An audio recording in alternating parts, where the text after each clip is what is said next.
Hello everybody, welcome back. I'm MrRedClaw. Welcome back to an episode of Formula 1 2021 My Team Career, this time for the American Grand Prix. But before we get into it, why head down below, like and subscribe. It does help out a lot, and let's get right into it.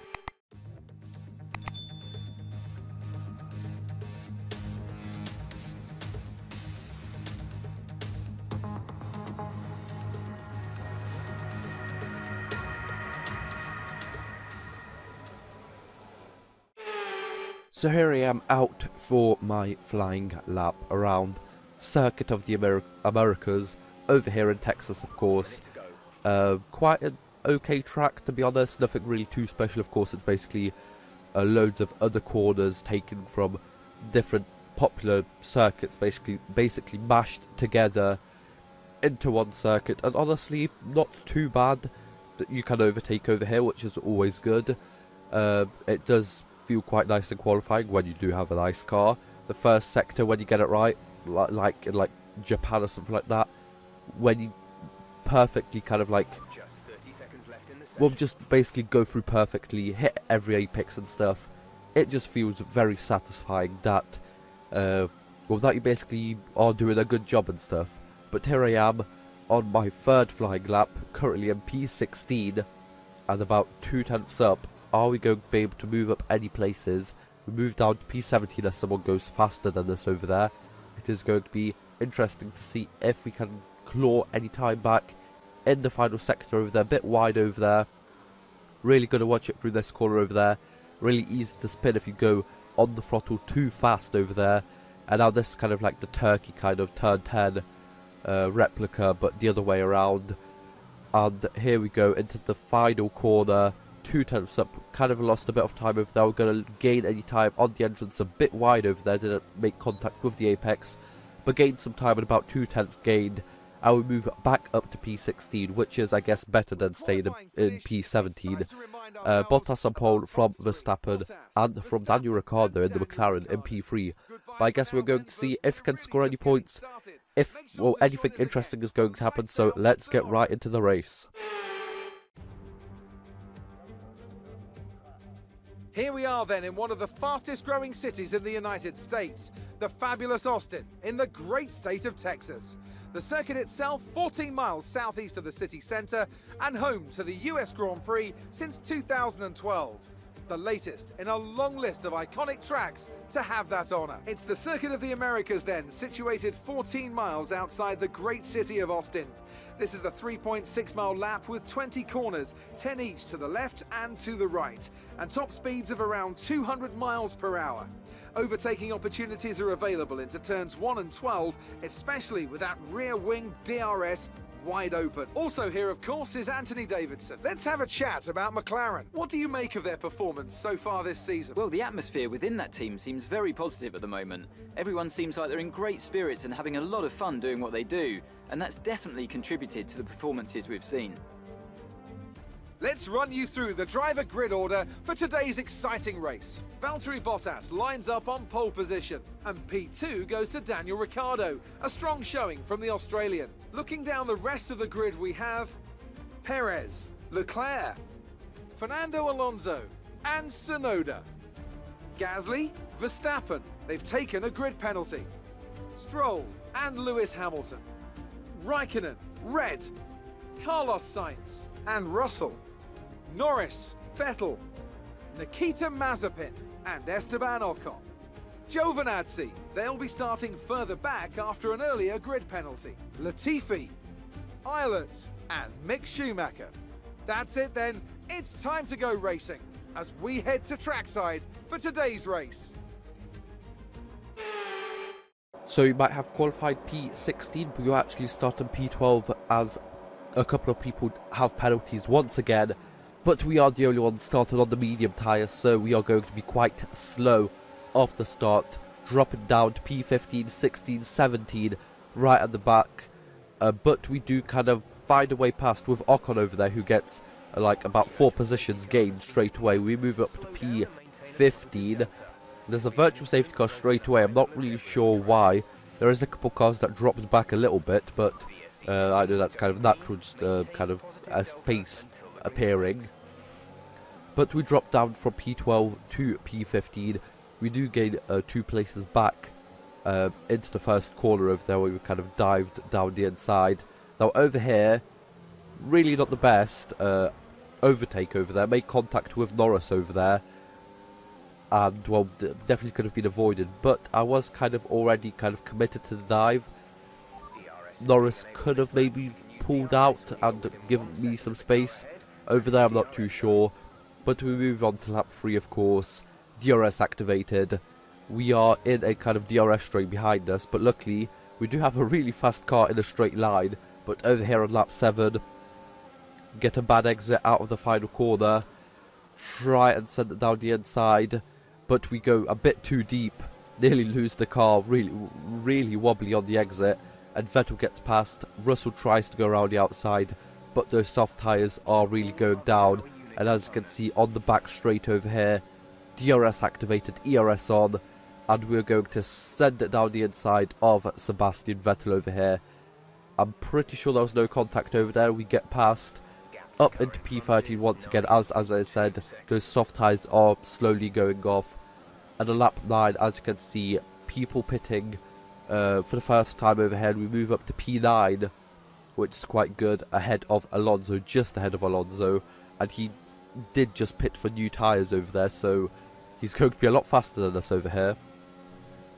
And as you can see, I'm pretty sure on the same lap here, on the same lap, going into the back straight over here, overtakes us, kind of loses the car, and that makes me get a bad exit, so I'm going to get overtaken by Sebastian Vettel as well. Definitely could have been avoided, but yeah, Alonso just kind of lost the car on the exit over there. But on to lap 10, we are going to actually go back on Sebastian Vettel. Alonso is already 4.2 seconds up the road, but we are going to go really late on the brakes and actually make it work. We get past Sebastian Vettel, who is still on the same soft, so of course it's going to be a lot easier. Definitely could have been pulling off these moves on like lap 1 or something, but as you can see from Sebastian Vettel's view, he tried to go back on us around the outside, but it didn't work, and we move ahead of the German. And on lap 11 over here, more people pitting. We move up to P8 ahead of Sebastian Vettel and Verstappen, who has already pitted. He is on a fresh set of soft tyres over there, and more people pitting over here. We get ahead of Tsunoda, just behind of Hamilton over there. Of course, our teammate in the later seasons of Formula 1 2020, my team career. Lost once to him, I'm pretty sure won twice or something like that, I'm not too sure. Lap 12, Verstappen tried to get past, but I kind of put up a fight. I don't want to lose time, but I did kind of put up a fight. But on to lap 13, on to 14, as we were going to pit for the hard tyres, I'm pretty sure. Hard tyres? We went from mediums, we were going to hards, we were making a 1-stop. Most people are actually doing a 2-stop. So we were going to see if it's actually going to work for us. But I guess we're yeah. It just depends how fast we're going to be, how good our pace is going to be on these hard tyres now. As this is going to be where we either get into the points or where we don't. We get ahead of Russell, who's also on the hard. So I guess I'm not the only one on a 1-stop. But I guess we're going to see. On to lap 15. Charles Leclerc out of the session, so we're going to get 1 point. Well, yeah, I guess 1 point. We're going to get 1 place and up to P10 over here. Yellow flags, no safety car or anything, so can't take advantage of that and close up to anyone. Lap 17 over here. It is Vettel on fresh mediums, and he's a lot faster on them than me. I go really wide. He is going to get past around the outside, so we have nowhere to follow, well, nowhere to overtake, so we have to just follow through. Really lose the car on the exit over there. But on to lap 18, Gasly leaving the pits. We're going to go around the outside. He actually makes contact with Vettel over there, but I'm pretty sure that was tyre contact, so probably no damage for but the both of them.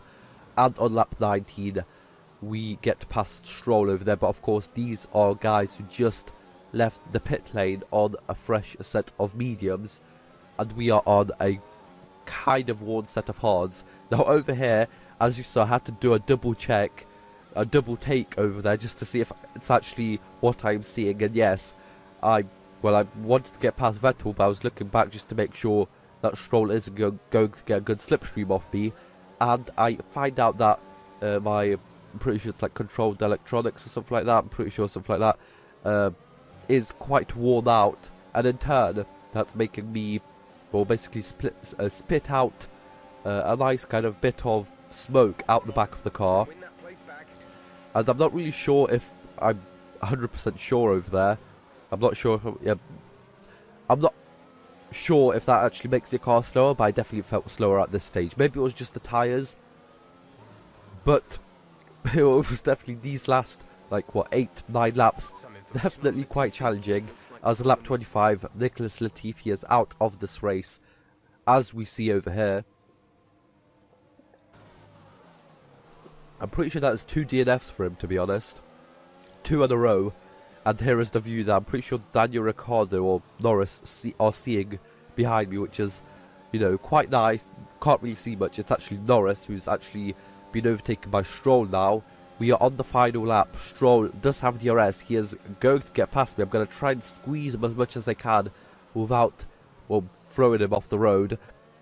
Brake in the right place. If I would have gone wide over there, Stroll probably would have gone past, and that would have been basically game over. But even with all of the flames coming out of the back of the car, still coming out, what, for 8-9 laps, we managed to get past and finish in P10. It could have been higher, maybe P9, ahead of Sebastian Vettel, but I'll take that 1 point after, well, basically there was a chance of us not even finishing the race.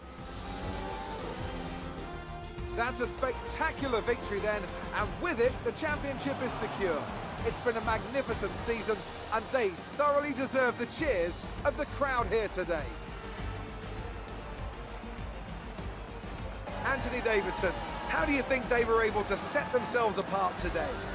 Well, this was a real team victory. They put together a solid strategy today that appeared well suited to the conditions out on track. The driver did everything that was expected of them in the moment to really execute the team's plan to perfection. A shining example of how F1 really is a team sport.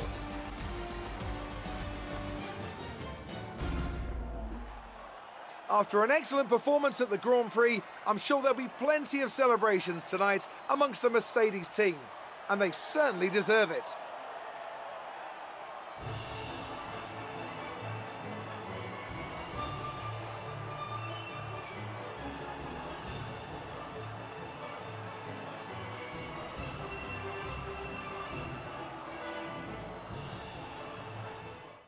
So here we are, Bottas takes the win from pole, with Perez from P3 moving up to P2, and Hamilton from P10 from some kind of penalty moves up to P3.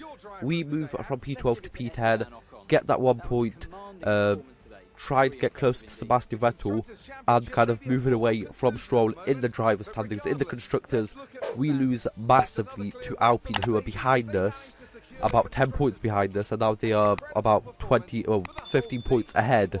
So I guess we're going to see where we finish in the constructors, because we do only have about 4 races to go. But for now, that is going to be it. So I hope you guys enjoyed. Like, share, subscribe, and I'll see you guys next time. Bye bye.